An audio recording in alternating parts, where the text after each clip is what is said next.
Leandro, vamos roubar o teu meia, hein? Fique esperto. Você ficou sabendo que o São Paulo tá de olho no meia de vocês? Pablo Roberto. É, a gente vai pegar, hein? Pode levar. Vocês nem eliminaram o Corinthians, né? Não, perdemos nos pênaltis, infelizmente. Se contar, é lamentável. Meia cansado do Flamengo ninguém quer não, né? E já começamos a Série C com duas derrotas. Começou a Série C com 2 derrotas. Oi, cadê aquele time que não perdia pra ninguém, caramba? Pois é, né? O pessoal não quer jogar Série C, pelo visto. É outro campeonato. É um campeonato que é mais raça, né? É mais monolítico, em vez de mais com sexo. Olha o spoiler do episódio de hoje. O Fred, desculpa, mas ninguém quer meia cansado, não. Talvez o Corinthians tá a fim de pegar uns caras velhos lá. Não, é cansado com salário alto, que é pior ainda. Não quero, não. O que aconteceu com o Flamengo, cara, que do nada parou de ganhar? Os caras jogaram tudo, irmão. Jogaram tudo. Ganhando muito. Vai correr pra quê? Já correram, pô. Gastaram a barrinha de especial, agora não consegue jogar mais, né? Tem jeito não. Tá estranho esse Flamengo. E tá estranho, o Botafogo tá líder, né, do campeonato. Ah, mas o Botafogo é assim mesmo. Tá sendo Botafogo. O Botafogo... Ah, é verdade, né? Tinha uma época que era ou o Botafogo, ou era o Vasco, ou era o Atlético Mineiro. Lembra que era isso no Campeonato Brasileiro? Um dos três ia na frente e falava, não, é o Botafogo, de boa. Não, o Botafogo é sempre assim, pô. Vamos ver. Eu espero que seja mesmo, viu, cara? Daqui a 15 rodadas a gente fala de novo. Beleza, espero que essa introdução aqui, ela envelheça mal, porque...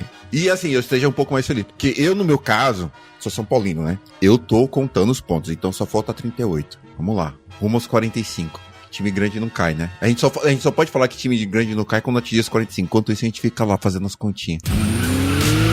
Dev na Estrada, o seu podcast sobre desenvolvimento. Dev na Estrada. Toda sexta, um novo episódio sobre tecnologias e entrevistas. Tudo com muito humor e alegria.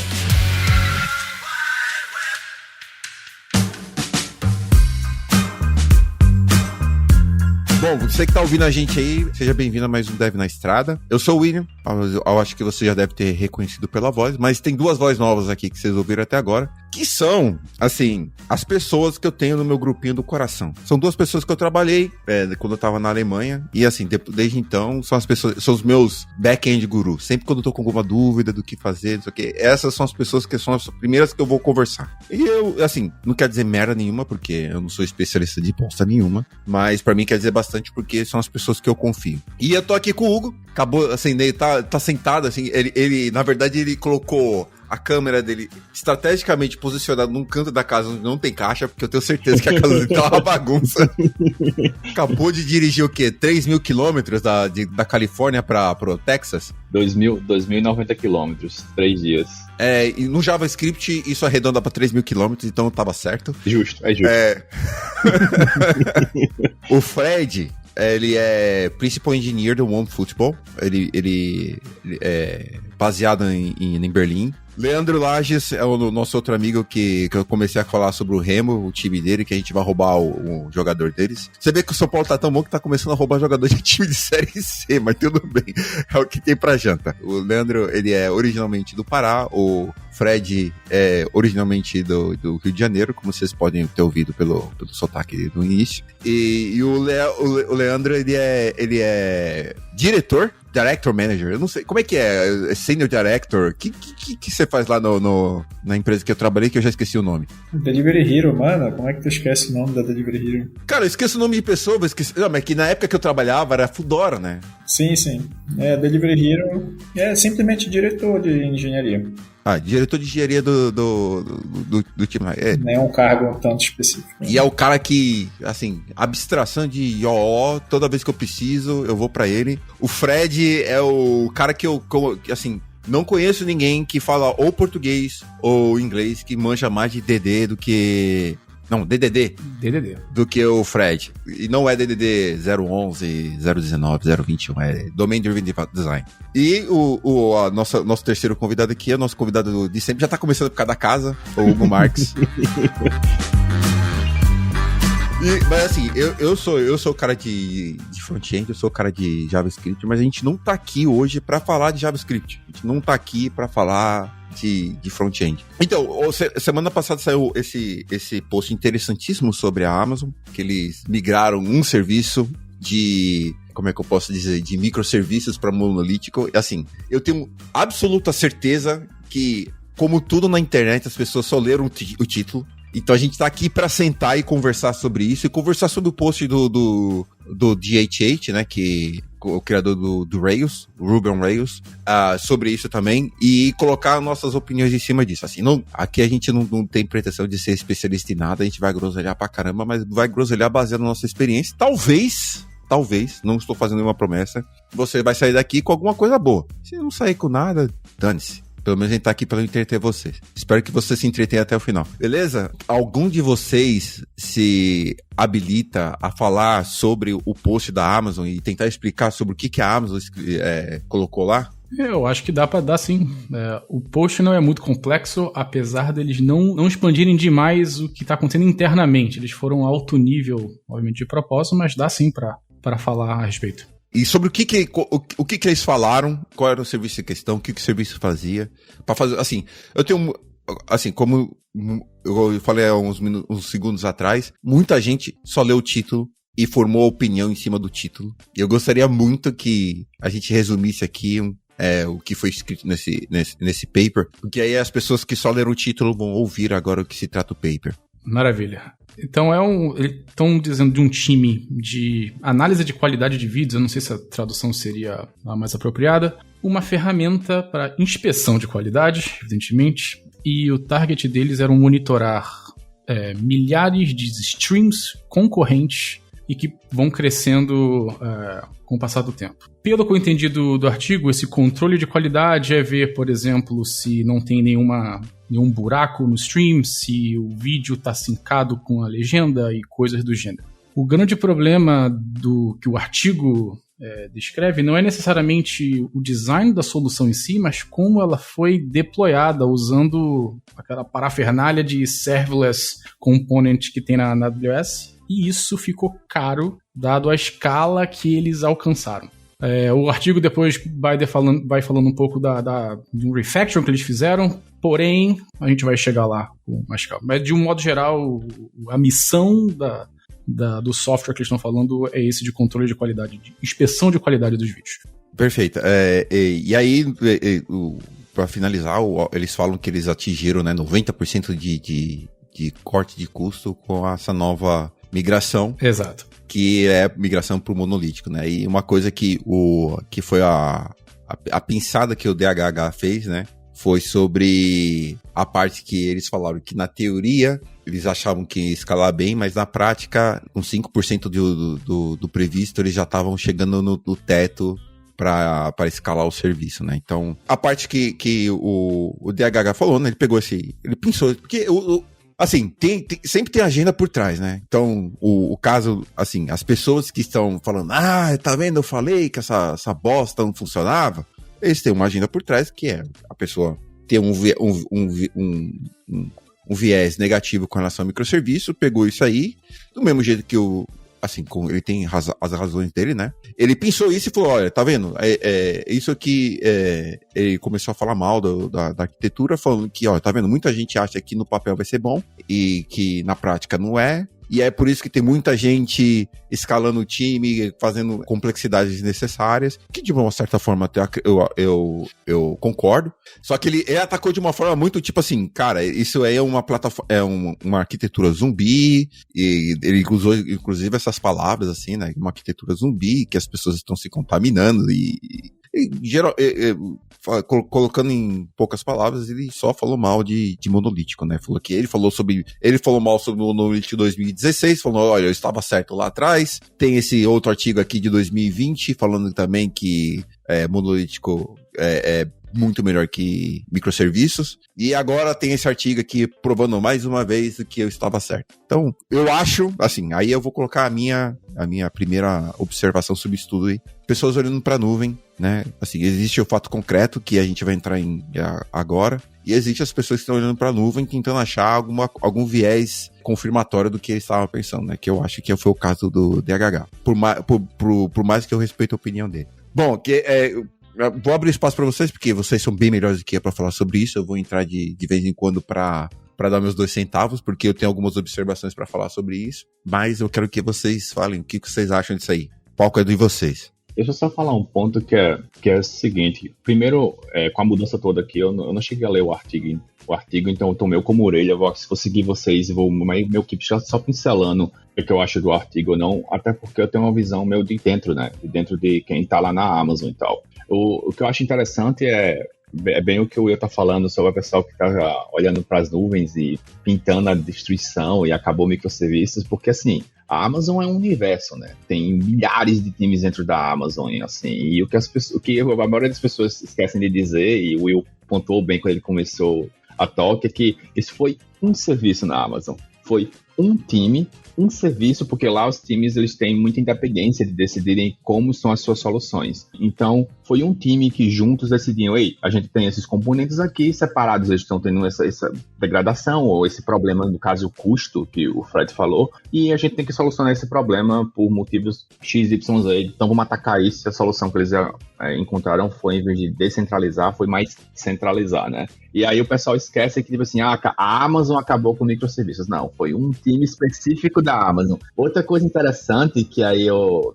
Will mencionou é que o cara fica falando, não, mas o artigo que eu escrevi em 2016 falava, a Amazon, ela usa microserviços, ou, na verdade, a gente lá nem chama de microserviços, a gente simplesmente se refere a eles como serviços. Desde meados, eu acho, de 2005, por aí, por quando teve uma famosa carta lá do Jeff, falando que tudo que vocês fizerem na Amazon agora, todos os serviços, todos os times têm que se comunicar um com o outro através de APIs, chamadas, etc. Isso foi o que foi moldando a Amazon para ser esse império de serviços. Então, é interessante, porque como regra, ainda hoje, como regra geral na Amazon, as pessoas escrevem serviços, elas não escrevem monolitos. Isso é a regra geral da empresa. Claro, os times têm independência para quebrar essa regra geral, mas mesmo que dentro do meu time eu construa um monolito, ainda assim, quando eu for sair do reino do meu time, isso sempre acontece, você está sempre se comunicando com outros times, você ainda está numa arquitetura de serviços, você ainda está se comunicando com serviços.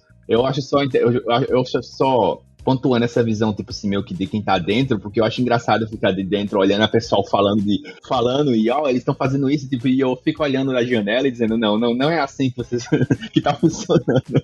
Eu vou só colocar uma coisa em cima do que o Hugo falou, porque daqui a pouco a conversa vai ficar high level e eu não vou conseguir acompanhar. Então, enquanto eu consigo acompanhar, eu vou falar uma coisa. Tem um paralelo muito interessante sobre um post que a Netflix fez, eu acho que 2018, 2019, quando eles tiraram o React da homepage. A homepage da Netflix é uma homepage que tem, brincando aí, 1 bilhão de views por ano. 1 bilhão, a gente tá falando. Então, eles tiraram e aí aumentaram a performance da página, né? Por tirar. E eu me lembro que na época isso foi um buzz desgraçado. Tá vendo? React é uma bosta. Vamos todo mundo tirar o React porque você vê até a Netflix tá fazendo. Aí, passou um tempo, eu entrei na Netflix. Eu fiquei mega curioso pra saber como é que era essa homepage que não tinha React. Aí eu cheguei lá e, pra minha surpresa, tava o React lá. Eu falei, e aí? Vocês falaram que vocês mandaram um post que não tinha o React aqui, eu tô vendo o React. Então, a gente tirou, mas foi muito ruim de manter por causa da arquitetura, porque quando você tá no React, você tem uma arquitetura mal e porcamente bem definida. Não é uma arquitetura tão rígida como de um framework, mas tem uma arquitetura que você tem e aí as pessoas fazem as coisas sempre do mesmo jeito. Quando você tá numa página que ela é entregue em 35 línguas diferentes, com N times trabalhando em cima, que tipo, você escreve netflix.com, se você não tá logado, você vai cair naquela página. Então, fazer A/B teste, criar uma arquitetura, vai ter que vir tudo isso, que o React dá de graça pra você. E aí, entre o Developer Experience, né, de você ter tudo isso de graça e ter uma performance que vale um post, o pessoal foi pra conta do resto, né? Então, é engraçado como essas coisas evoluem, né? Então, eu só queria pontuar isso aí pra vocês. Agora, Fred e Leandro, qual que é a opinião que vocês têm sobre eu quero primeiro saber a opinião de vocês sobre o post e o que vocês acham do outcome e do buzz que isso tá gerando. Falando do post primeiro da Prime Video, a primeira coisa que eu acho bem interessante é quem deu sinal verde para eles publicarem isso internamente, porque eles estão falando do próprio produto deles, né? Então, eu acho isso de uma transparência muito legal, relativamente raro na nossa indústria. Eu acho que esse mesmo artigo, com esse mesmo título, se fosse escrito por qualquer outra empresa, talvez não tivesse a mesma tração que teve. Então, uma coisa legal. A segunda é que o artigo fala do custo, 90% é uma coisa considerável, e estou imaginando aqui uma quantidade de escala massiva, deve ser, como falou, na casa dos milhões, provavelmente. Mas eles também citam lá no meio do artigo, bem rapidinho, que eles alcançaram um limite de escalabilidade. Chegou um ponto que eles não conseguiam ir mais. Uma coisa também que vale a pena mencionar é que, apesar deles mencionarem aqui monolito, microserviço, o problema que o artigo descreve é o custo de serverless. Não é nem um microserviço em si, porque lá no final, quando eles mostram a solução refatorada, tem um microservicinho ali, na verdade. Então, assim, poderíamos considerar um microserviço. Então, eu acho que tá muito assim, cara, serverless tem um custo, eu acho que muita gente, de repente, não percebe. Também interessante notar que, cara, mesmo um time da Amazon tem dificuldade em ter previsibilidade do custo a longo prazo de uma coisa serverless. Então, no início, tudo é maravilha. No início, o invoice que chega é baratinho, mas você não consegue prever com um nível de certeza alto quanto esse custo vai ser daqui a 2 anos ou com uma escala muito maior do que você tem hoje. Mas tem uma coisinha aí, ô Fred, que, assim, quando o cara tava descrevendo o serviço, pra mim, e olha que eu sou front-end, cara, subiu uma porrada de red flag pra mim, cara. O serviço do cara, o serviço em questão, é um serviço que vai pegar um blob, que é gigantesco em questão de dado, que é um stream. O cara vai pegar frames de stream, vai analisar frames de stream. Então, não é um blob de dado que é... Cara, o frame de stream, assim, se você vai pegar uma imagem, sei lá, 4K, é muita informação. Um frame é muita informação para você analisar. Então, imagine isso trafegando over the wire. Esse já é o primeiro problema para mim. Que, cara, eu não consigo imaginar, talvez tenha, se tiver, assim, eu vou morrer pela boca e eu tô disposto a morrer pela boca por isso. Mas, assim, eu não consigo imaginar um microserviço que você faz handover de uma imagem de um servidor para outro servidor só para análise de qualidade. De novo, eu sou burrão com relação a isso. Na minha cabeça, isso tem que ser alguma coisa que tem que estar colocado com o serviço em questão. Porque é uma massa de dados muito grande para você ficar movendo de um lado para o outro. E assim, se você quiser fazer uma outra análise em cima da mesma imagem, você tem que fazer um cache. E eu entendi que eles... não, o nosso cache a gente pega esse frame, a gente joga para S3, alguém usa. Mas, cara, quanto tempo que isso aí vai ficar guardado? A questão é que a gente não tem um contexto, né? A gente não sabe em que cenário isso foi criado. Então, assim, são sinais vermelhos, assim, quando eu também li, mas eu vou dar o crédito que provavelmente o time estava tentando lançar uma coisa muito rápida, de repente eles não imaginavam a escala, de repente era um projeto para ser uma prova e acabou dando super certo e resolveu escalar, e aí chegou um ponto que não escalava, foi a hora de refatorar. Tem uma série de coisas que a gente poderia considerar. Eu acho que, pelo pouco que eles escreveram, parece que já tinha um time que tinha esse serviço, e aí eles reaproveitaram esse serviço para uma escala maior. Então eu acho que essa devia ser justificativa. Mas assim, a gente tá fazendo assumptions em cima de 300 palavras também, né? De novo. Mas o que parece para mim é que assim, a escala de tempo, assim, rápida, na minha cabeça é que, tipo, em staging, os caras já perceberam que isso ia dar merda. Não chegou aí pra produção. E aí eu acho que aí é um pouco mais de romantização porque assim, um serviço desse tipo, que ele foi feito por um time pequeno, fazer uma análise em cima, que eu tenho certeza que pela a forma do serviço não é uma análise de escala, a partir do momento que os caras plugaram isso, já por tudo ser microserviço, os caras falaram, então vamos plugar aqui, rapidamente os caras perceberam em staging que isso ia dar merda, aí eu acho que assim, eu deveria ter tido um pouco mais de transparência nisso, porque talvez removeria um pouco mais desse tipo de conversa, né, que eu vi no Twitter, né? No meu ver, o assunto é muito mais complexo do que a gente só tá vendo o tipo do iceberg. Primeiro que eu acho que o nosso mundo está muito politizado, então hoje existe o Team Microservice e o Team Monolith. Então, talvez nós somos os isentões, no caso, né? Depende do caso de uso, etc. da vida. vida, mas hoje o mundo está muito desse jeito, e esse mundo, queira ou não, filosofando um pouco, leva a gente a tomada de decisão que a gente nem percebe. Então tudo isso que tu acabou de descrever, William, pode ser que suposição, tudo é suposição e hipótese, pode ser que o pessoal só queria usar step functions, ou orquestrar todos os serverless com step functions porque é da hora, porque é legal. Você pode explicar pra gente o que é Step Functions? Porque eu não sei. O Step Function, eu não sou especialista, oh meu Deus, não sei nem falar em português, mas especialista. Esquenta a cabeça não que eu passo por isso todo episódio. Especialista, mas eu acho que o Step Functions é um produto da Amazon que permite você orquestrar input e output de diferentes outros serviços que tem de uma maneira desse jeito, né? Talvez o Hugo entenda melhor um pouco. Você acha que é igual o Conductor da Netflix? Não sei, eu não conheço o Conductor, mas eu imagino que deve ser o serverless input e output, você orquestra e tipo monta uma saga entre microserviços.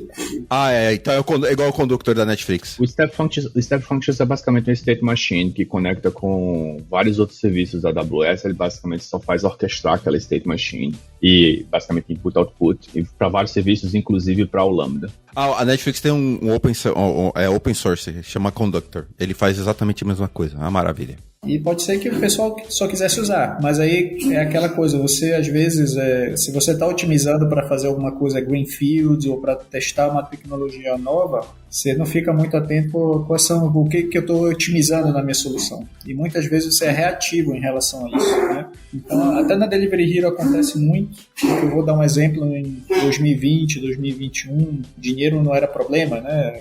Hoje em dia estamos numa crise, mas a gente vê que teve muito microserviço sendo criado em diferentes departamentos. E 2021 foi um ano que 2021 e 2022 que a gente passou basicamente reduzindo o custo de infraestrutura. Meu departamento reduziu o custo 50%. Então, basicamente, foi, de alguma forma, unificando serviços que não precisaria, vendo onde havia duplicação, onde não havia necessidade, tendo um pouco mais de risco. E muitas vezes a gente chegava a reduzir o custo da minha infraestrutura de 90%. E aí quando você apresenta qual era a sua situação atual, a minha visão é por que você construiu aquela coisa daquele jeito? Em primeiro lugar, né? Porque realmente tem serviços muito pequenos que não têm um impacto tão grande em termos de negócios, mas eles são domínios que estão suportando o impacto, mas que, sei lá, eles estão consumindo dado de tudo que é lugar e montando um cache de dado que explode o custo de RDS, DynamoDB, etc., que a gente tem, né? Sem necessidade.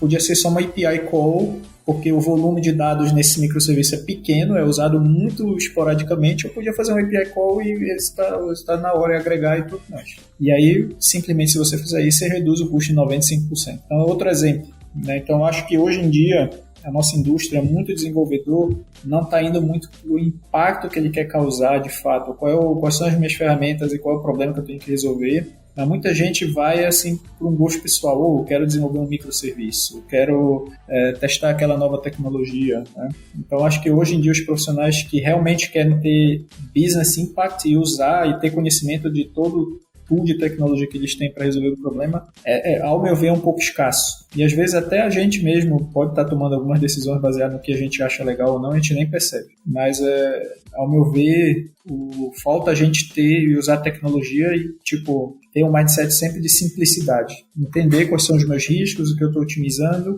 e mandar ver, experimentar. Você acha que essa nova, eu acho que essa nova conjuntura que a gente tá vivendo agora, né, que as empresas o dinheiro não tá mais infinito, igual tava no período pós-pandemia. As empresas, para sobreviver, elas têm que começar a ser mais conscientes em como elas gastam, e eu consigo ver um padrão em que os times de engenharia estão virando os olhos para custo de infra, né, também. Você acha que isso vai começar a fazer com que as decisões elas sejam um pouco melhor tomadas, que ela tenha o custo em mente, mas que o peso em cima do custo seja maior na tomada de decisão com relação ao que era feito no passado, que era só pegar um produto de prateleira e encaixar e bora? Cara, sem dúvida, isso pra mim é sem volta. Eu acho que a gente tá surfando uma onda ruim em termos das startups comparado ao que a gente tinha. eu acho que uma eventual melhora, isso não vai mudar a questão da galera pensar em custo. Isso vai fazer parte de todos os critérios para definir o que é uma boa arquitetura. Pode escrever que custo vai estar sendo priorizado com certeza. Só queria fazer um follow com uma coisa que o Leandro falou, que é super importante, que é a politização disso. E o DHH, ele é muito bom nisso, né? Ele é muito bom em pegar uma treta e converter em algo excelente para ele. Para mim, ele tem um artigo muito melhor do que esse que ele escreveu da Amazon Prime, que é quando lá na empresa dele, lá, a 37 Signals, decidiu usar bare bones, decidiu usar servidores físicos para diminuir custos e otimizar a infraestrutura dele. É um artigo que é muito mais relevante em relação a esse da Amazon Prime Video do que o Hunt que ele acabou gerando aqui de leve. Só queria fazer esse disclaimer de leve. O que eu quero perguntar para vocês agora é o seguinte: muitas vezes eu escuto falando assim que os serviços eles refletem a organização do time, né? A infraestrutura meio que reflete a organização do time. E, de certa forma, eu consigo ver isso nas empresas que eu trabalhei. Vocês conseguem perceber que isso também vai ser colocado em prova a partir do momento em que o serviço não é cost efficient, mas talvez isso será que vai ser uma heurística para saber se o time não está sendo cost efficient e vice-versa? Minha visão desse ponto é que nosso cérebro também é wired para solution space, para solução sempre. A gente não sabe nem qual é o problema que a gente está tentando resolver. Uma coisa que a gente conversou. E muitas vezes o que acontece é... Eu acredito que, pegando o gancho também do que o Fred falou, que nada vai mudar, porque eu acho que vai fazer a gente ficar mais eficiente, gerando o mesmo impacto. Então não vai ter necessidade de sair gastando dinheiro para tudo que é jeito. Eu acho que uma coisa que vai influenciar bastante o que tu falou é como as organizações vão estar configuradas, basicamente, né? E hoje existe aquela, quero ser um time cross-functional, e aí cria aqueles times bem pequenininhos, etc. da vida. Só que hoje os business, eles estão mudando a direção muito rápido. Então, todos esses times pequenos, eles participam de um grupo maior. E pode ser que num determinado tempo, aquele grupo maior, as prioridades sejam muito maiores mais para a esquerda do que para a direita. E aí você acaba não sendo eficiente porque todo mundo tem que priorizar igual. E aí você tem que formar uma organização, uma estrutura que permite que dentro de um grupo as pessoas tenham um pouco mais de flexibilização. Então acho que uma coisa que o Hugo falou, que a Amazon se comunica via serviço, ao meu ver isso é uma maneira de você falar mais no problem space, no espaço do problema em si, do que no solution. Porque se eu tenho o meu serviço, é aquilo que eu exponho no meu serviço. Pouco importa se vai ser microservice, se eu estou escalando 2 ou 3 endpoints de maneira diferente. Isso é um detalhe técnico interno meu que vai ser de acordo com o meu business problem que eu tenho, entendeu? Então, as pessoas, eu acho que elas têm que começar a ter uma direção mais para problem space e saber se os boundaries e os meus grupos estão no tamanho ideal. E dentro desses meus grupos eu ter meus streams de work não mais verticalizados, mas mesmo horizontalizados, porque a sua vertical vai ser seu grupo agora. Então, ao meu ver, esse tipo de estrutura ainda não está muito bem definida, que acho que a nossa indústria, até com team topologies, etc. da vida, ainda está muito nesse time muito pequenininho, fazendo alguma coisa, e a galera quer ficar lá para sempre, não quer mudar muito. Será que isso é uma maldição que veio da Spotify, que a Spotify lançou sobre todo mundo com esse Spotify Model? E aí virou febre, né? Mas aí eu pergunto, será que o Spotify Model é realmente o Spotify Model ou cai naquele problema que a gente estava discutindo no início, que é as pessoas olham de fora e falam, aquilo é Spotify Model, só que as pessoas estão dentro do Spotify olham e falam, não, a gente não faz isso aqui. Uma vez eu lembro que alguém chegou para mim falando, minha empresa faz XYZ porque a gente segue o jeito Amazon de fazer as coisas. Aí eu fiquei olhando assim e falei, a gente não faz isso na Amazon, não.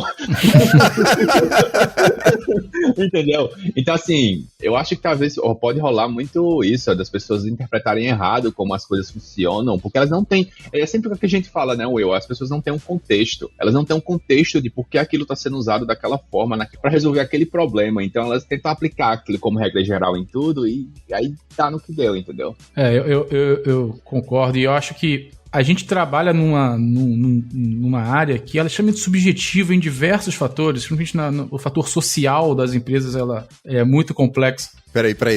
Você tá falando pra mim que uma área que é de exatas... Não, subjetiva... Ela é subjetiva. Olha que ponto chegamos na tecnologia, gente. Subjetiva no sentido de produto. O negócio é subjetivo. Eu sei, mas é muito engraçado. Mas eu acho que isso cai pra tech também. Eu acho que isso cai pra tech também, porque cai muito sobre background e contexto também. Porque às vezes a pessoa acha, não... Mas assim, que as discussões, pra mim, poderia ser, às vezes deveriam ser tão simples quanto analisar a complexidade de uma função, mas na verdade não é, porque tem várias nuances, né? Então, isso que eu queria falar, que é engraçado, que uma coisa que é de exatas, não é exata, é subjetiva. Eu acho que ele é exatas até um ponto, né? Você lida com gente pra caramba, com time, com produto, tudo isso é extremamente subjetivo. O que o cliente quer hoje não é o que ele quer amanhã, e isso é subjetivo. E a gente não tem um modelo estabelecido de como lidar com essa incerteza, com essa complexidade. Então a gente tá desesperado atrás de uma fórmula de bolo. Então quando vem o Spotify e fala, a gente trabalha dessa maneira e o nosso produto é incrível, cara, vamos copiar que ali tá funcionando. Ou então quando a gente pega o Google que vai lá, cria um Kubernetes da vida, pô, aqui a gente criou por causa da nossa escala, pô, se eles precisam, a gente também precisa. Então a gente começa a adotar a solução de outro porque, cara, não é uma matemática tão simples que é a produto hoje em dia, de repente já foi. Acho que hoje em dia é muito mais subjetivo do que uma função 2 mais 2 dá 4. Então, cara, a gente precisa de startar para algum lugar. A gente precisa de um início. Agora você me deu uma pergunta, mas assim, as coisas estão ficando complexas porque a gente está se tornando complexa ou porque o problema é mais complexo? Por que não simplificar? É que eu vou groselhar agora, porque ser simples é complexo. Mas é que você tá aqui para isso. Não, mas Fred falou uma coisa que eu sempre falo, gostei. Ser simples é muito complexo. Esse é o problema. E ser complexo é muito simples hoje em dia. Mas por que é complexo? Então, deixa eu ver se eu entendi. Você apresentar uma solução complexa às pessoas, as pessoas vão ser as pessoas mais facilmente vão aceitar o que você está falando porque é complexo, ou porque elas não estão entendendo o que você está falando e por conta, é igual aquele pull request complexo que a gente fala, não entendi nada, tá aqui meu thumbs up. Ou porque quando a solução é muito simples, a pessoa fica muito mais fácil para a pessoa fazer escrutínio em cima da solução porque ela entende. Será que é isso? Tem vários incentivos para ser complexo hoje em dia, eu vou dizer. Primeiro que é mais fácil você botar um monte de tecnologia do que você fazer mais com menos. Segundo que é muita empresa que incentiva. Você chega lá, o arquiteto com aquele diagrama gigantesco cheio de setas, ele é muito mais bem visto do cara que foi minimalista. Tem um incentivo interno ali. Existe a questão que o Leandro falou no início, que eu concordo totalmente, que é o playground. A galera quer brincar com a tecnologia nova, a galera quer usar o banco de dados ABC, a linguagem tal. E tudo isso são incentivos para ser complexo. Você ser simples significa trabalhar com tecnologia às vezes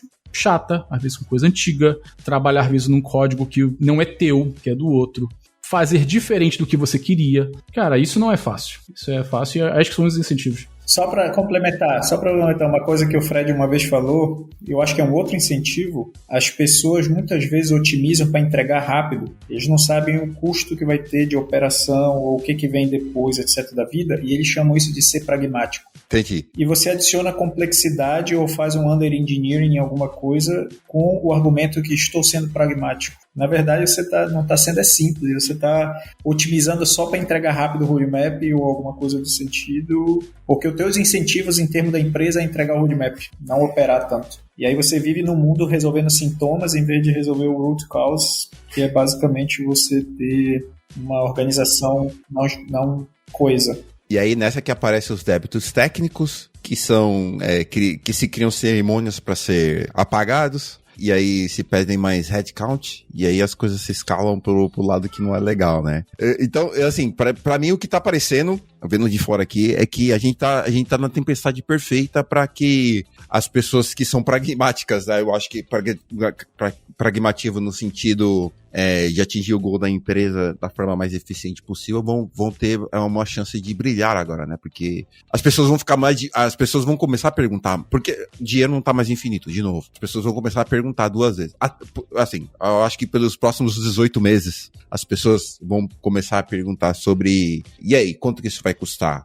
Ou quanto você acha que isso vai aumentar o custo da nossa operação?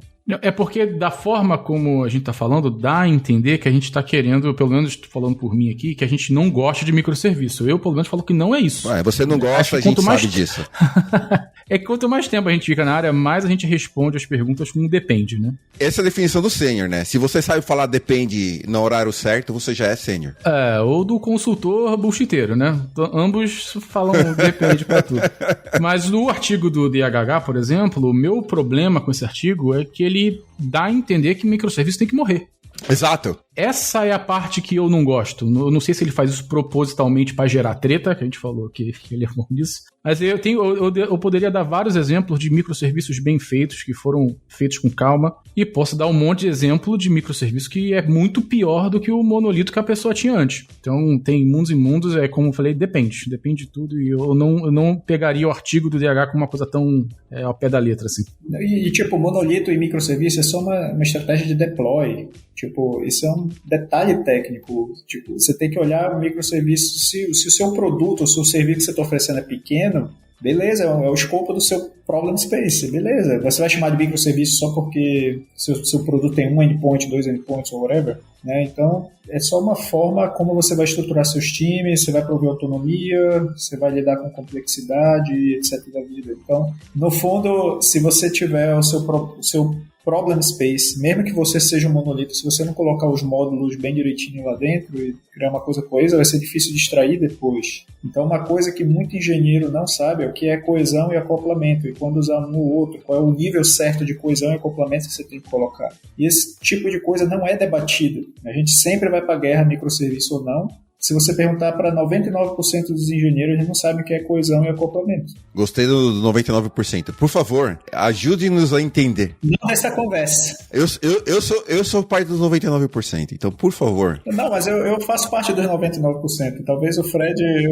Não, já ia... Não, pera, pelo amor de Deus. Agora eu quero que alguém aqui faça parte... Eu espero que alguém aqui seja parte do 1% para me explicar o que é coesão e acoplamento no contexto de engenharia de software. Eu não vou deixar sua pergunta aqui, o pessoal que tá ouvindo a gente vai ficar com ponto de interrogação na cabeça. Me dá a sua melhor groselha sobre o assunto. Eu vou resumir bem o que a coesão e acoplamento, né? Quando você tem um módulo coeso, significa que tudo que você precisa para executar aquele módulo está dentro dele. Você não precisa ir para fora para pedir nada. E o grau de coesão, ela pode ser tanto pequeno quanto grande. Então, se você criar um monolito bem grande, onde você crie a coesão, seja no nível de módulo, você consegue tirar esses módulos para um microserviço porque eles estão lá independentes. No momento que você pega todos esses módulos e você faz eles conversarem entre si, etc. da vida, de uma forma não organizada, você cria a coesão no sistema inteiro. E aí, o que você faz quando começa a migrar para microserviço? Você cria um monolito distribuído.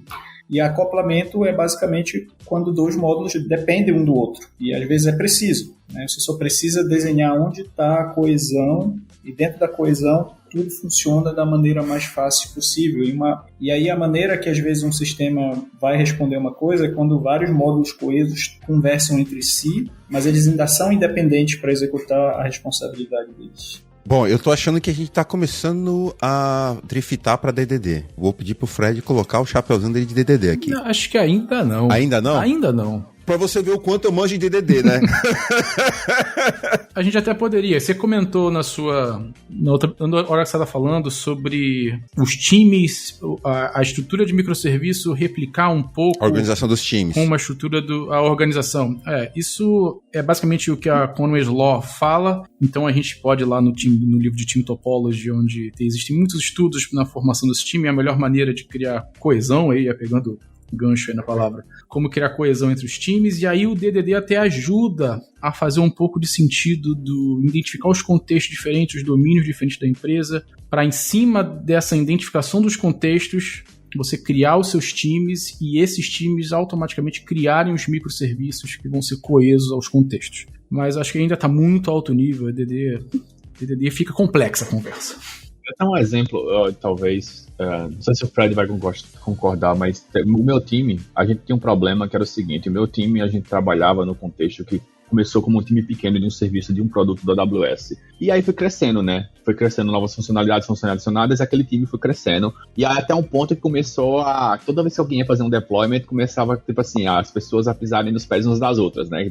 As coisas decaíam, eu ia deployar uma parte do serviço, derrubava outra parte, etc. E aí eu saí do time, foi a época que eu fui pro Twitter. Quando eu voltei, o pessoal tinha feito um exercício muito bacana, que foi justamente eles estavam olhando qual era o domínio do nosso serviço, quais eram as diversas entidades que o nosso serviço tomava conta, e dessas entidades também quais eram as ações que cada entidade ia tomar. E dado isso, você olhava, você conseguia ver basicamente os nomes de cada entidade, tipo assim, isso é um produto, isso é não sei o que, isso é não sei o que, não sei o que. Bem formalzinho, assim, explicando, tipo um glossário. E a partir dessas entidades, com esse glossário, a gente estava definindo, tipo assim, quem é o subtime dentro do meu time que toma conta desse negócio aqui. Porque aí a gente estava começando a determinar, se a gente começar a pegar esse bichão aqui, que está todo sendo deployado junto, e começar a cortar ele em pedacinhos, e como é que a gente vai fazer os cortes? E aí quem determinava, ajudava a determinar os cortes, era justamente você conseguir identificar as entidades que trabalhavam em conjunto. E aí justamente tentando, ao que o Leandro estava falando aí, identificar essas entidades que são altamente coesas entre si. Tipo, quais são as entidades que a gente precisa para deployar um módulo em conjunto? E qual é o time que está tomando conta desse módulo? Então isso ajudou muito a gente conseguir ver, tipo assim, indo no futuro, à medida que a gente vai evoluindo o nosso serviço, como é que a gente quer ir retirando esses pedaços desse nosso code monolito, né? Nem era um monolito. Não, agora vai ser a headline, vai ser o catchphrase desse episódio aqui, ó. Veja outros monolitos que existem na Amazon. Foi um event storming que você tá falando? Eu acho, cara, eu não tava no time, mas eu acho que eles fizeram um event storming. Eu tenho quase certeza que foi um event storming. E aí, porque o que acontecia é que muitas vezes tava começando a rolar um problema que às vezes um time tava trabalhando num canto, o outro time tava trabalhando em outro canto. Eles estavam definindo a mesma entidade, mas com dois nomes completamente diferentes, entendeu? E aí esse exercício de chegar e agregar todos os nomes e todas as entidades e quem é responsável por o quê, começou a meio que clarear na mente das pessoas, tal time, quem é o dono? O dono é aquelas pessoas ali. Onde é que tá o módulo que faz aquelas coisas? Vamos lá conversar com eles. Foi um exercício bem bacana, assim. Cara, isso ter esse entendimento fazendo o event storming ou usando outras técnicas, porque não existe só event storming, cara, eu diria que é obrigatório para qualquer pessoa cogitando usar microserviço um dia. Eu acho que... Mas não é obrigatório não é uma palavra muito forte, não, fião? Cara, nesse caso eu não vejo outra maneira, porque se você não faz isso... Mas e se o time é pequeno? Não, aí vamos por parte. Quando o seu time é pequeno, você provavelmente está trabalhando... num time pequeno vai depender do tamanho do seu produto. Entendi. Né? Então, se você tem um produto ainda em estágios iniciais, e esse é um grande calcanhar de Aquiles do Domain Driven Design, na minha opinião, que ele foi construído na ideia de enterprise. O livro, quando foi escrito, foi pensando em grandes corporações, em coisas evidentemente complexas. Quando a gente fala de produto... Sai um livro para você escrever, né? Eu já rejeitei uma proposta, quem sabe... Pois é. Quem sabe uma outra oportunidade. Mas quando tá falando de produto, é muito diferente, que a gente está num nível de incerteza altíssimo, então você pode até definir basicamente quais são os seus domínios, seus contextos, que podem mudar semana que vem. Você pode estar pivotando isso a qualquer momento. Se você começa a criar microserviços em cima desses domínios que você identificou nessa semana, na semana que vem os domínios mudaram, você não consegue mudar esses microserviços junto. Então você começa a ter um caos de discrepância entre a sua parte técnica e seu produto. Teve até uma palestra recentemente do Alberto Brandolini, que foi inclusive o criador do Event Storm, ele palestrou sobre isso, sobre como é DDD para desenvolvimento de produto. Manda o link que a gente põe na descrição. Mas aí eu volto ao que você falou, William, é uma palavra muito forte, obrigatório? Cara, eu acho que mas eu não consigo ver outra opção.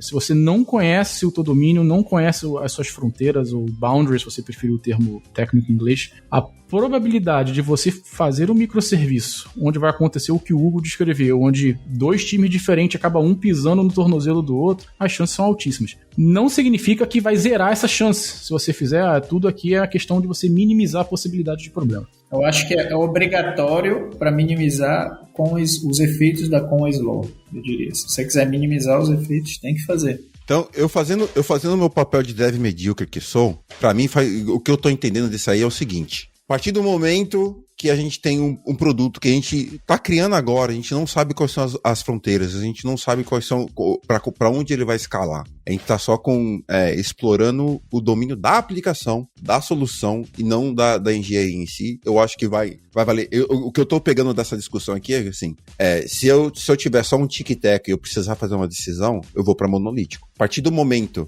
que o meu produto ele se torna mais complexo e que subdomínios da minha aplicação começam a emergir, aí eu preciso começar a sentar e ver como que essa aplicação ela vai ser quebrada, não em microserviços, mas em subdomínios. E aí, a partir desse momento, eu decido. Aí eu acho que para mim a heurística é mais sobre o quanto de informação esse subdomínio vai trocar com os outros subdomínios. Aí essa vai ser uma heurística para decidir se eu vou quebrar isso em microserviços ou não. Assim, essa minha definição naive de dev medíocre tá de certa forma alinhada com o que vocês estão falando? Não, cara, de medíocre não tem nada aí no que você falou, não, cara. Tá sendo humilde à toa aí, pô. Esse é o meme da semana passada, cara. Você perdeu. A minha única comentário em cima da tua heurística é que ela começa com solution space. Ou começa com monolítico. Não importa se tu começa com monolítico ou não, tu tem que primeiro identificar o teu problem space, que é exatamente o que o Event Storming faz. Porque, no fundo, na minha opinião, se você tiver os seus bounded content do momento que o seu produto está agora, você pode implementar com monolítico ou não importa. Porque, no fundo, se você for com monolítico, aqueles boundaries vão ser módulos dentro do seu sistema. É muito mais fácil conversar no problem space, porque, por exemplo, eu fiz um exercício agora com o meu time, tentei fazer o nosso problem space, fazer engenharia reversa. Porque, no fundo, queira ou não, a minha organização cresceu de forma acidental, não foi nada planejado, como 99% das empresas. Só que agora, no momento, eu falei, vamos ver onde é que está. E eu consegui fazer o contrário e eu identifiquei vários bounded contexts no problem space que só existem por causa da minha complexidade técnica, por causa que eu criei um outro time que gerencia um serviço e um outro time que gerencia esse. No fundo, eles são o mesmo problem space e eu percebi que eu tinha criado dois. Então é legal fazer esse exercício contrário. Desenha o teu problema de negócio. E eu percebi que o mesmo problema tem dois serviços em dois times diferentes fazendo sem necessidade. Eu vou fazer um exercício prático que eu acho que você vai entender de onde que eu tava vindo. Estamos numa startup, a gente tá criando um produto. A gente tem que validar rapidamente essa ideia, porque não tem dinheiro no mercado, então quanto mais rápido a gente validar a nossa ideia, mais rápido a gente vai convencer o investidor a dar dinheiro pra gente. E não pra outra startup, que tá com um discurso bonito e não tá com nada na rua ainda. Tá? É desse lugar que eu tô vindo. Você tem um pitch, um elevator pitch, de como eu vou resolver o problema e qual é o problema. Então a primeira coisa que a gente vai fazer é, dá pra resolver esse problema? Dá. Como é que é a forma mais fácil de resolver esse problema de forma técnica? Então a gente vai, e é daí que eu tô vindo. Então a forma mais rápida de uma forma, de novo, naive, de você resolver esse problema vou meter um servidorzão lá, sei lá, depende da stack do tech lead da hora. Se o tech lead da hora é um Java, vai ser um back-end Java. O front-end vai ser, sei lá, um BFF Node com React na frente. Pau no gato, que isso é a coisa mais fácil, create React App e chama, entendeu? Mas só tem um time nesse caso, né? Então, por que tu vai criar dois serviços? Mas a partir do momento que eu crio um segundo time, eu não vou criar um segundo serviço. A gente vai começar a interar em cima desse monolito para provar o conceito. E aí eu tô falando que na vida real, até onde eu até onde eu vivenciei, é que a partir do momento que a gente começa a ter essas discussões que a gente tá tendo aqui nesse grupo, o monolito já tá gigantesco. Ou eu tô mentindo, ou eu tô enganado. Não, mas aí cada um gerencia um módulo do monolito. Então, mas é aí que vale a pena a gente separar algumas coisas. Quando a gente fala em começar simples, não significa mal feito. Boa! O mal simples não significa de qualquer maneira. Então, a tua heurística de começar simples com um monolito perfeito, agora o time tem que fazer o tempo inteiro esse exercício de, cara, como é que é o meu problema? Fazendo advogado do diabo, isso não vai roubar a velocidade do time? Depende do que o time está otimizando. E isso também faz parte do problem space do Leandro. Para mim não rouba. Se, por exemplo, tu tá fazendo alguma coisa experimental, cria um módulo novo e faz lá no módulo novo e joga fora se não der certo, cria outro depois. Boa, entendi. Então, aí eu acho que já tá entrando numa parte que eu tava, num sinal que eu tava tentando extrair de vocês, assim. No meio do caos, que é uma startup tentando provar seu ponto. Só torrando dinheiro tentando provar o ponto. Como é que eu, como engenheiro, eu consigo introduzir nem que minimamente essas ideias de tal forma que quando chegar a hora de ter esse tipo de discussões mais profundas e mais assertivas sobre a solução, o caminho para esse lado seja mais fácil, porque, assim, as pessoas que estão ouvindo a gente, às vezes elas estão num conceito totalmente diferente, então por isso eu tô querendo chegar num exemplo que pode ser esdrúxulo, mas acontece, para que as pessoas desse exemplo consigam extrair alguma coisa que elas possam usar, assim. Assim, eu tô tentando que esse episódio não seja só entretenimento, que tenha alguma coisa boa para as pessoas que estão ouvindo a gente. Então, eu acho que, pelo que eu entendi aí, eu acho que vocês vão me ajudar a formalizar isso melhor. Cara, tenta no código deixar as coisas mais separáveis possíveis, e para que no momento que a gente precisar separar os sistemas, os subsistemas do sistema, baseado em domínio ou não, isso seja mais fácil. Eu tô falando groselha aqui? Eu adicionaria só nesse ponto aí para deixar ainda mais, mastigado aí para o que o Will tá falando, que as pessoas têm que estudar a nível de código mesmo, assim, como, seja funcional, ou o que quer que seja que elas estejam usando, como você cria bons módulos. Como você cria bons módulos no teu código, bons módulos no sistema, que são módulos coesos, né? Que é uma coisa que as pessoas, elas normalmente não fazem. Eu fiquei pensando bastante numa frase que eu não lembro quem de vocês três falou, que era as pessoas júniores que estão entrando no mercado, escutando esse buzz de microserviços, monolitos e tal, e ficam nesse nível super high level, e elas esquecem de voltar, tipo assim, que eu até chamo meio que para os fundamentos, que é estudar a nível de código mesmo, como é que você quebra a tua aplicação. Vamos supor que você tem um Railsão lá, o Ruby on Rails, certo? Como é que eu crio uma aplicação Ruby on Rails se cada módulo está fazendo a sua coisinha certa, e se eu preciso modificar alguma coisa na minha aplicação, eu vou lá e modifico um módulo, entendeu? Porque esse problema em larga escala, certo? Ele acaba aplicando para serviços também, porque se você tem uma aplicação e toda vez que você tem que modificar alguma coisa, você tem que modificar 4 módulos, e se em outra larga escala agora toda vez que eu tenho que modificar alguma coisa, eu tenho que ir lá e modificar 5 serviços e fazer 5 deploys. É verdade. Você acha que em nível de código a gente pode, de novo, de forma simples, resumir isso a tentar aplicar SRP quando você está escrevendo código? Mas não no nível de código. SRP desculpa, Single Responsibility Principle. Exato. Você acha que a gente tem que pegar esse princípio na hora que a gente está desenvolvendo um módulo e ver se esse módulo ele se aplica a isso? E aí isso já é uma boa heurística para quem está ouvindo a gente começar a escrever o código e pensar em escalabilidade a partir do código? Se você estiver pensando em relação a comportamento, sim. Se você estiver pensando em relação à estrutura de classe, na minha opinião, não. É porque SRP, para mim, ele vai num nível mais fundamental, que se aplica a em diversos momentos, e tem até muita gente que, de repente, não concorda muito com o pattern do Uncle Bob em si. Eu não tô falando do design pattern by the book. Eu tô pensando no princípio como heurística para definição do tamanho, da coesão, como o Leandro disse, do meu módulo. É que a coisa pode ser mais complexa, né? Entendi. Por exemplo, quando a gente está falando de responsabilidade simples, é muito comum a gente definir uma classe, por exemplo, pagamento para um sistema inteiro, ou uma classe, sei lá, compra para o sistema inteiro. Quando a gente está falando de DDD, já que a gente entrou nesse aspecto, a gente pode ter definições da classe compra, da classe pagamento, que significam coisas diferentes em domínios diferentes. A primeiro momento isso pode parecer uma violação, pode parecer uma coisa completamente esquisita. Então, por exemplo, a classe compra para um domínio que vai fazer a entrega de logística, o cara está preocupado com o peso, com o tamanho da caixa, para onde tem que ser entregue, mas para o time de estoque está cuidando de quantos daquele produto ainda existem no estoque, quanto tempo demora para chegar novo. Então a gente está falando da mesma entidade com significados completamente diferentes, e isso não é fácil de identificar. Isso aí vão estar existindo em módulos diferentes. É muito comum o pessoal, às vezes, aplicar esses patterns sem pensar muito e criar um grande guarda-chuva de objetos chamada compra. O cara que acabou de ler o livro do Goff. Porque, cara, você não pode ficar replicando o objeto compra em vários lugares. Então tem que ter cuidado. Exatamente, a estrutura. Quando eu falo de objeto simples e pura classe, é a estrutura. Você não pode modularizar uma estrutura, você tem que modularizar o comportamento de negócio que você está. Então, dentro de um módulo coeso, você pode ter vários submódulos acoplados. Essa é a diferença.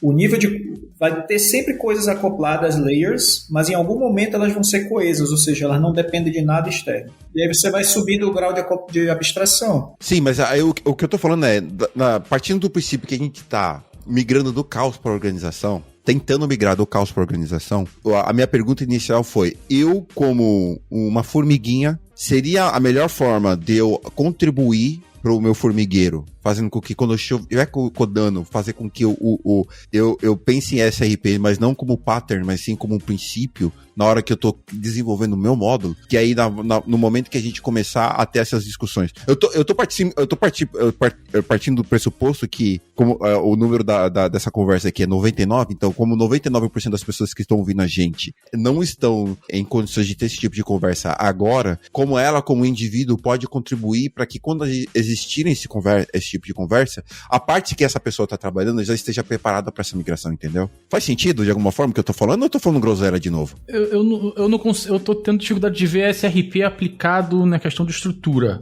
Vamos lá. Eu sou um desenvolvedor. Uhum.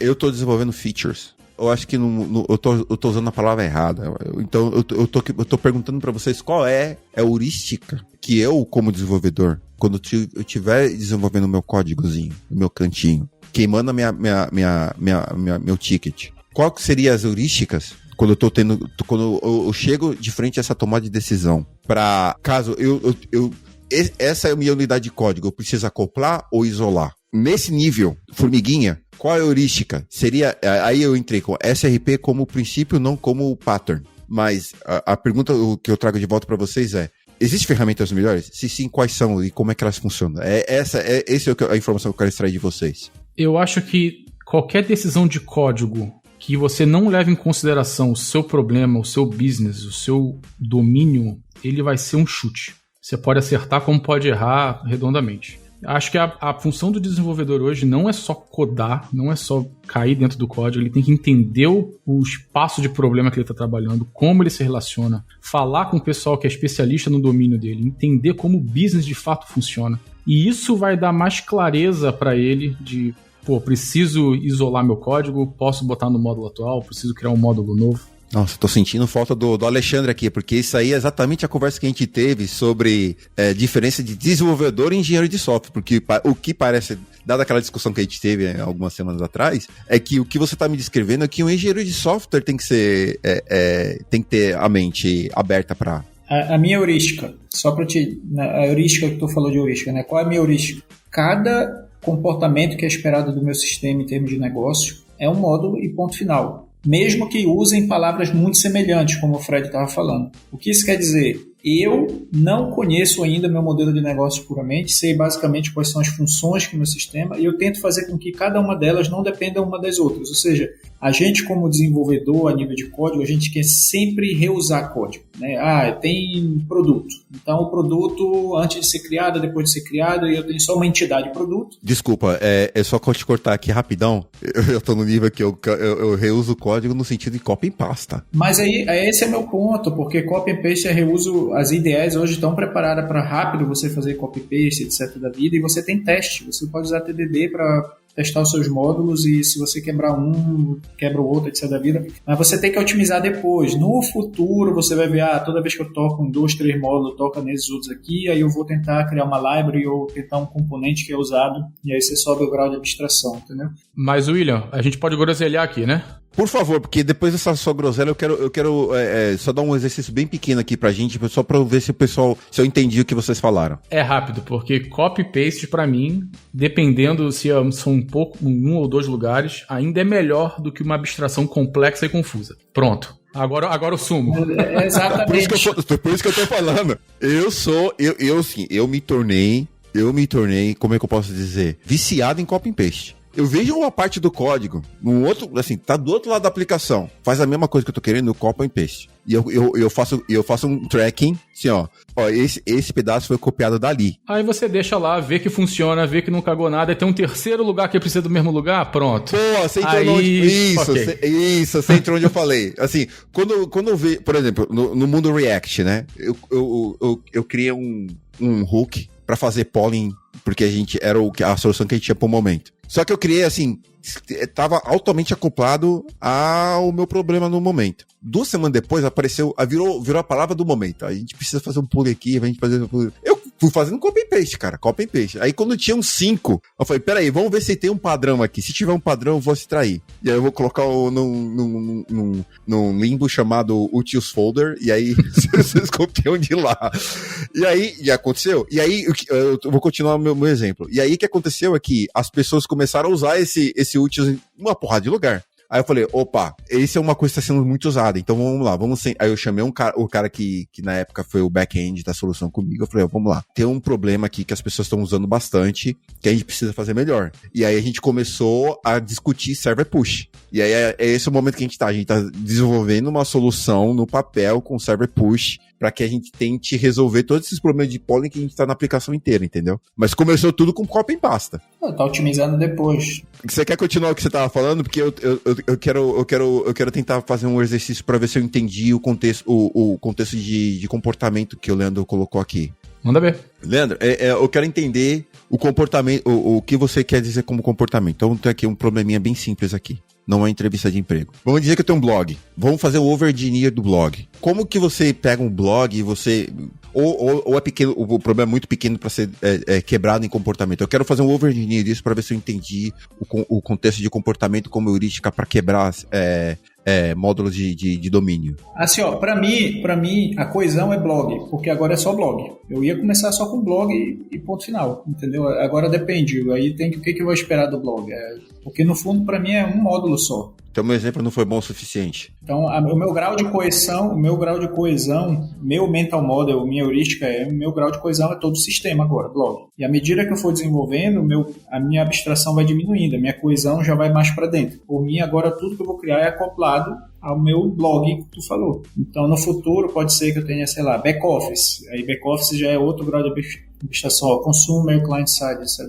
Eu tento sempre ver onde é que eu preciso dos meus componentes, consigo executar tudo sem depender de ninguém mais. Entendi. Então, se eu tiver se o meu blog começar a fazer sucesso e eu criar uma lojinha, que ela tá dentro do blog, aí essa lojinha já vira um outro domínio na minha aplicação, e aí ela não tem... ela não tem nenhum acoplamento com o blog, tudo que tem dentro dela é coeso entre si, e aí eu posso criar ele como subsistema. É isso que você está me dizendo? Ou eu ainda estou muito burro para entender o que você está falando?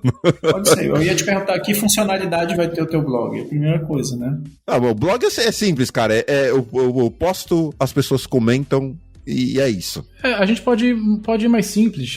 Não tem uma receita de bolo, mas vamos imaginar que os comentários podem ser modelados como um subsistema. Entendi. Não necessariamente um microserviço.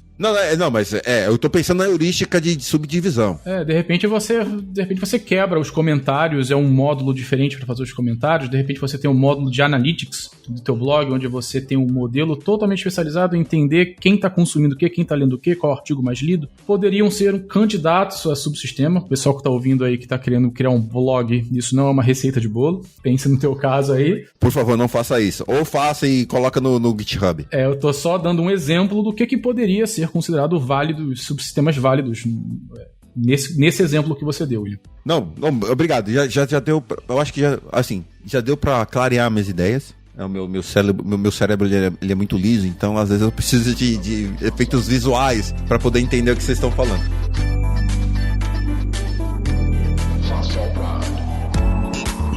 A conversa foi muito boa.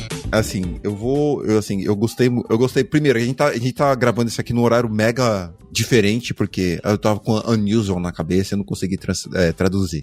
Porque eu tô na costa oeste dos Estados Unidos. O Hugo agora tá no Central Time Zone. Central Time. E aí o Fred e o Léo estão na Europa. E assim, deu pra todo mundo conversar e eu gostei, porque tá no começo do meu dia, acaba essa gravação aqui, eu vou trabalhar ainda e pensar no que vocês estão falando. E pra gente aqui acabou, 6 horas da tarde. E pra vocês acabou, né? Maravilha. Eu gostei muito da conversa, eu vou convidar vocês de novo. Eu não quero colocar vocês muito no holoforte, não, porque vocês são os meus consultores pessoais, eu não quero que vocês fiquem muito em evidência, senão o pessoal vai roubar vocês de mim. Mas eles não sabem que você é o nosso consultor para assuntos client-side, né? Na verdade, vocês perguntam, eu pergunto pro ChatGPT, e aí eu respondo vocês. JavaScript é muito complexo pro ChatGPT. Duvido muito. Mas espero que você esteja certo, porque eu tenho meu target de ficar mais 10 anos empregado e me aposentar. Bom, galera, muito obrigado pelo papo. Eu gostei muito e eu espero que você esteja disponível para outras vezes aí pra gente conversar, porque isso é uma coisa que eu converso muito em portas fechadas, vamos dizer assim, mas eu nunca participei dessas conversas publicamente, né, porque eu sou um cara de front, e aí eu não quero parecer tão burro assim na hora que a gente tá conversando, mas assim, essa conversa me deixou mais, como eu posso dizer, à vontade pra falar sobre isso mais, né. Antigamente eu deixava isso pro pessoal que é de back-end aqui do Dev na Estrada, mas agora eu vou puxar mais essas conversas porque eu acabo aprendendo mais. E eu espero que vocês que estão ouvindo a gente tenham aprendido um pouco aqui também, não só groselha, mas não só entretenimento, mas tenha saído com alguma coisa boa para discutir com o time de vocês. O post foi muito legal para conversar, começar essa discussão, e espero que a gente tenha outros posts legais. Se você tiver alguma coisa que caiu na sua atenção e você quer que a gente comente, que a gente faça um episódio sobre, por favor, me chame no Twitter, WMSBill, e aí me chama que aí eu vou colocar na minha to-do list lá pra gente gravar. Beleza? Obrigado, Hugo, Leandro, Fred, e a gente se vê na próxima. Até mais. Valeu.